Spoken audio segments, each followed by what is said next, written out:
బులెటిన్లో మరో breaking news చూస్తున్నాం. రంగారెడ్డి జిల్లా మైలార్ దేవుపల్లిలో విషాదం జరిగింది. బాబుల్ రెడ్డి నగర్లో ఇంటి ప్రహరీ గోడ కూలి 3 చిన్నారులు చనిపోయారు. మరో 3కి గాయాలయ్యాయి. ఒకరి పరిస్థితి విషమంగా ఉంది. గాయపడిన వారికి ఆసుపత్రికి తరలించి చికిత్స అందిస్తున్నారు.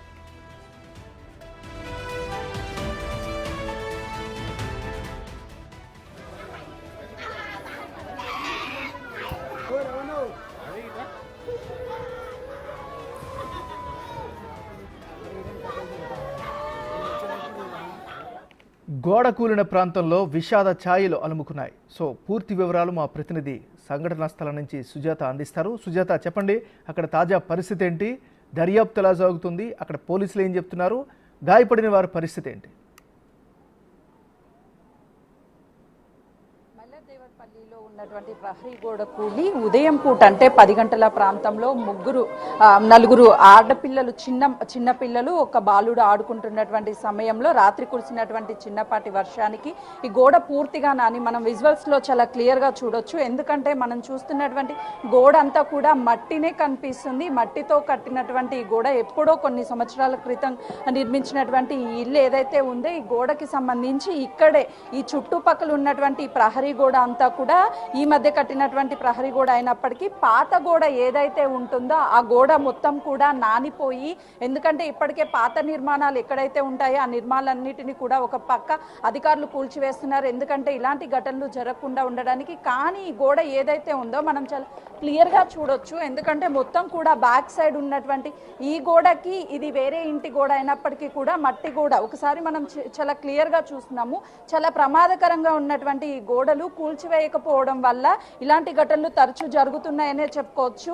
దీనికి సంబంధించినటువంటి మరొక గోడ అంటే ఇంటికి సంబంధించినటువంటి ప్రహరీ గోడను ఏదైతే నిర్మించుకున్నారో ఇది ఇంటికి సంబంధించినటువంటి ప్రహరీ గోడ.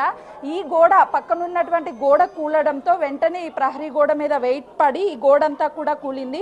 ఈ రోజు ఉదయం 10 గంటల ప్రాంతంలో ఆ 5 పిల్లలు కూడా ఇక్కడ ఆడుకుంటున్నటువంటి సమయంలో ఈ బేస్ కూడా మనం చూడొచ్చు చాలా క్లియర్ గా.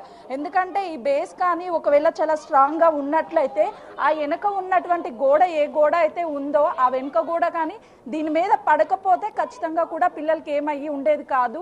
ఆ గోడ వెంటనే దీని మీద పడడం వల్ల కేవలము మట్టి ఏదైతే ఉందో ఆ మట్టి మాత్రమే కొంతవరకు రాళ్ళు ఫోర్స్ గా రావడం వల్ల ఈ ప్రహరీ కూడా నామకే వాసు కట్టడం వల్ల ఇది వెంటనే పిల్లల మీద పడిపోయి అక్కడికక్కడే ఇద్దరు చిన్నారులు అయితే మాత్రము మృతి చెందారు. ఇద్దరు కూడా 8 సంవత్సరాలు 6 సంవత్సరాలు. ఎందుకంటే బీహార్ ప్రాంతానికి చెందినటువంటి వాళ్ళు పొట్టకూటి కోసం ఇక్కడికి వస్తూ ఉంటారు వాళ్ళ జీవనోపాధి కోసం. కానీ ఆ టైంలో ఇలాంటి ఘటనలు తరచూ జరిగి ఏదో ఒక రూపంగా వాళ్ళ ప్రాణాలు అయితే మాత్రం పోతున్నటువంటి ఘటనలు మనం తరచూ చూస్తున్నాము. వాళ్ళ ఇంటిలో విషాద ఛాయలు నెలకొన్నాయి. ఇక్కడ చుట్టూ ఉన్నటువంటి ప్రాంతవాసులు కూడా ఇక్కడికి వచ్చి వాళ్ళని ఓదార్చే ప్రయత్నం చేస్తున్నారు. ఎందుకంటే ఉదయం నుంచి కూడా అటు తల్లిదండ్రులు విలపిస్తూనే ఉన్నారు. ఎందుకంటే వాళ్ళ పిల్లల్ని కోల్పోవడం వల్ల ఇక్కడ పని కోసం వచ్చినటువంటి వాళ్ళకి ఇలాంటి ఘటనలు తరచూ జరుగుతూనే ఉన్నాయని చెప్పుకోవచ్చు.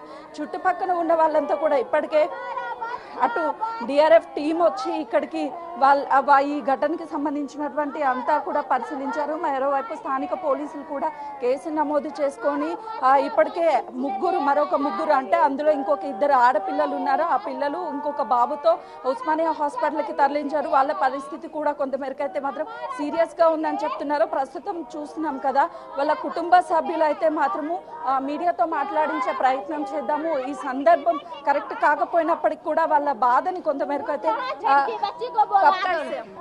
नूर जहाँ छोटकी बेटी को बुला दो ना सर। मोहम्मद कथी हो छोटकी मोहम्मद हमरा तीन नबिया 3 చూస్తున్నాం కదా, కనీసము వాళ్ళైతే మాత్రము చూస్తున్నాం కదా, స్థానికులు కూడా కొంతమేరకు అయితే మాత్రం ఈ ఘటన పట్ల చలించిపోతున్నారు. ఎందుకంటే ఇప్పటికే ఇలాంటి ఘటనలు తరచూ జరుగుతున్నాయి. వాళ్ళ కుటుంబ సభ్యులు కూడా మాట్లాడించే ప్రయత్నం చేస్తున్నప్పటికీ కూడా వాళ్ళు మాట్లాడలేకపోతున్నారు. ఎందుకంటే ఆ పిల్లల్ని కోల్పోవడంతో తల్లిదండ్రులు అయితే మాత్రము అసలుకి వాళ్ళ బాధని ఎలా చెప్పుకోవాలి ఏంటి అని చెప్పేసి వాళ్ళకి అర్థం కాని పరిస్థితి. చిన్న పిల్లలతో ఇక్కడికి వచ్చి పొట్టకూటి కోసం బతుకుతున్నటువంటి ఈ సమయంలో ఇలా జరగడంతో ఒక్కసారిగా వాళ్ళ ఇంట్లో విషాద ఛాయలు నెలకొన్నాయనే చెప్పుకోవచ్చు. మనం చూస్తున్నాం కదా, కనీసము వాళ్ళకి ఏం జరిగిందో అని కూడా ఇంకా కూడా తెలియని పరిస్థితి. అంటే ఒక్కసారిగా ఆ పిల్లల్ని కోల్పోవడంతో వాళ్ళకి ఏమీ అర్థం కాని పరిస్థితి ఉంది. మనం చుట్టూ అంతా కూడా చూడొచ్చు, ఎందుకంటే ఇప్పటికే ఇక్కడ డిఆర్ఎఫ్ టీంతో పాటు అటు పోలీసులు కూడా ఉదయం నుంచి ఇక్కడే ఉండి పూర్తి స్థాయిలో కేసుకి సంబంధించి అయితే మాత్రము చూస్తున్నారు. ఇక్కడ చూస్తే ఒక చెట్టు ఏదైతే ఉందో ఆ చెట్టు, ఇక్కడ మరోవైపు ఇక్కడ బావి కూడా మనకి చిన్నపాటి కూడా కనిపిస్తుంది. అసలుకి ఇప్పుడే నిర్మిస్తున్నటువంటి గోడలా అనిపిస్తుంది, కానీ వర్షం పాటికైతే మాత్రము పూర్తి స్థాయిలో ఈ గోడ పడిపోవడంతోనే పిల్లలకి ఈ విధంగా చనిపోయినటువంటి ఘటన చోటు చేసుకుందనే చెప్పుకోవాలి. చుట్టూ మొత్తాన్ని మనం గోడ మొత్తాన్ని కూడా ఒకసారి పరిశీలిస్తే ఏదైతే బ్యాక్ సైడ్ పాత ఇల్లు ఉందో ఆ పాత ఇంటికి సంబంధించినటువంటి గోడ కింద బేస్ ఏదైతే ఉంటుందో ఆ బేస్ కూలడం వరకే, ఇక్కడ ఉన్నటువంటి ప్రహరీ గోడ కూలడం, ప్రహరీ గోడ ఇమాజినేషన్ చేసుకుంటే చిన్న పిల్లలు అంటే 8 నుంచి 6 సంవత్సరాలు, ఒక పాప 6 సంవత్సరాలు అయితే మరో పాప 8 సంవత్సరాలు, వాళ్ళు ఆడుకుంటున్నటువంటి టైంలో ఒక్కసారిగా ఆ గోడ పడడంతో అంతా కూడా వాళ్ళ మీద పడి పూర్తి స్థాయిలో వాళ్ళు కొంతమేరకు నుజ్జు అయినటువంటి సిచ్యువేషన్ కూడా ఉంది. ఆ స్థాయిలో అమ్మ నాన్న అంటూ ఎంత అరిసినా కూడా అప్పటికే పిల్లలు ప్రాణం కోల్పోయారు, విలవిలలాడిపోతున్నారు. ఆ ప్రాణం పోయే టైంలో అసలు ఎందుకంటే ఆ టైంలో ఇక్కడ ఎవరు ఉన్నప్పటికీ కూడా ఆ గోడ సడన్ గా కూలిపోవడం వల్ల వాళ్ళ మీద పడిపోయి చనిపోయినటువంటి ఘటన అందరినీ కలిసివేస్తుందనే చెప్పుకోవాలి. ఎందుకంటే ఈ స్టాండర్డ్ గాని మెయింటెనెన్స్ చేసినట్లయితే ఇక్కడ ఉన్నటువంటి గోడ ఏదైతే ఉందో ఆ గోడ గట్టిగా కట్టినట్లయితే ఇలాంటి ఘటన జరిగి ఉండేది కాదు. దాంతో పాటు పక్కన ఉన్నటువంటి ఏవైతే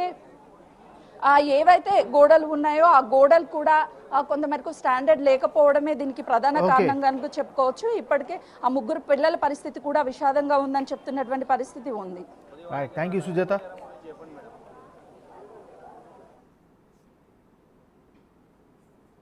ఇదే గోడ, దాని కింద ఆడుకుంటున్నాడు.